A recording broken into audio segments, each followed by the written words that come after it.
title she waited 10 years to get revenge on her ex. What she did shocked everyone. 10 years ago, Emily Harper stood in a courtroom with her heart shattered, her reputation in tatters, and her ex-fiancé, Daniel Cole, sitting smugly on the opposite side. He had accused her of corporate espionage, claimed she stole from his tech startup, and in the process, destroyed not only their relationship but her budding career in software engineering. Emily had built the foundation of Cole Tech with Daniel late nights coding, designing the prototype that would later earn him millions. But he had been the one to register the company under his name, to take full credit in the public eye. When investors came knocking, he blindsided her, kicking her out with a false narrative and airtight NDAs. And worst of all, she discovered he had cheated on her with a venture capitalist's daughter just weeks before their wedding. At the time, Emily had no power, no voice, and no allies. Her name was dragged through the media. Her bank account was frozen from legal fees. She was forced to move back in with her estranged mother in rural Vermont. Everyone told her to forget about it, to start over. She smiled, nodded, and waited. Year 1 to 3. Rebuilding in the shadows. Emily went dark. She legally changed her last name to Emily Moore and vanished from social media. She got a job under an alias at a cybersecurity firm in Boston, using her skills to track, analyze, and understand the systems used by companies like Cole Tech. Every day, she sharpened her skills, built her network, and documented the flaws in Daniel's empire. In the background, she enrolled in a part-time MBA program. She took courses in corporate law. She learned exactly where he had loopholed her out of the company and how he'd violated multiple laws along the way. Year 4 to 6. The rise of Phoenix Innovations. Using everything she'd learned, Emily launched Phoenix Innovations, a sleek, stealth mode company focused on ethical tech development and privacy-first software. She recruited some of the best minds from Daniel's competitor companies, offering generous equity and complete transparency. Phoenix's first major product, Shadowglass, was a revolutionary encryption tool that made waves in government and defense sectors. It was subtle, fast, and completely outpaced anything Cole Tech had developed. Daniel didn't even know who was behind it. He would find out soon enough. Year 7 to 9. The setup. Emily knew Daniel's weaknesses: arrogance, short-term vision, and his obsession with legacy. So she baited him. Under a different corporate shell, she offered to sell Cole Tech exclusive rights to a phony AI platform, Novosphere. It was sophisticated enough to pass demos and investor scrutiny, but flawed at the core. She knew Daniel wouldn't test it deeply. He never did. He jumped on the deal, pouring millions into marketing and promising the world a revolutionary upgrade. Meanwhile, Emily had someone on the inside. Not just anyone. Daniel's own CFO, who had quietly grown disillusioned with his leadership. With her help, Emily accessed confidential communications, tracking every shady move he made. Then, when the Novosphere launch flopped disastrously due to built-in, invisible limitations, Daniel's stock plummeted overnight. Emily wasn't done yet. Year 10. The fall and the reveal. The final move was public and brutal.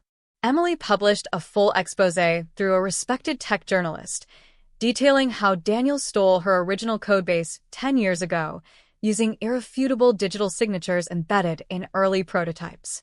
She had kept every line of code, every time-stamped message. She presented receipts, contracts, and whistleblower testimony from former employees. Within days, the story went viral. The woman Daniel Cole erased. Now she's taking everything back. Investors pulled out. The board removed Daniel as CEO. The SEC opened an investigation. He lost nearly everything: his reputation, his company, and his power. Emily then did the unthinkable. She walked into Cole Tech headquarters, now under new leadership, and bought it publicly, in full view of every employee.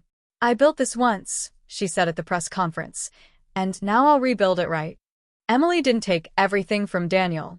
She left him with just enough to live and remember. She didn't want his money. She didn't even care that people finally knew the truth. What she wanted, what she waited 10 years for, was for him to feel the way he made her feel: powerless, voiceless, forgotten.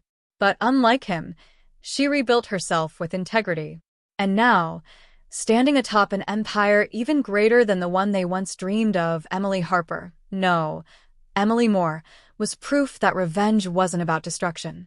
It was about reclaiming everything that was stolen, and doing it better. After Emily took over Coltech, the tech world lit up with headlines. From betrayed to boss, Emily Moore rewrites Silicon Valley history. The fall of Daniel Cole, genius or grifter? Women in tech have a new icon, and she doesn't forgive.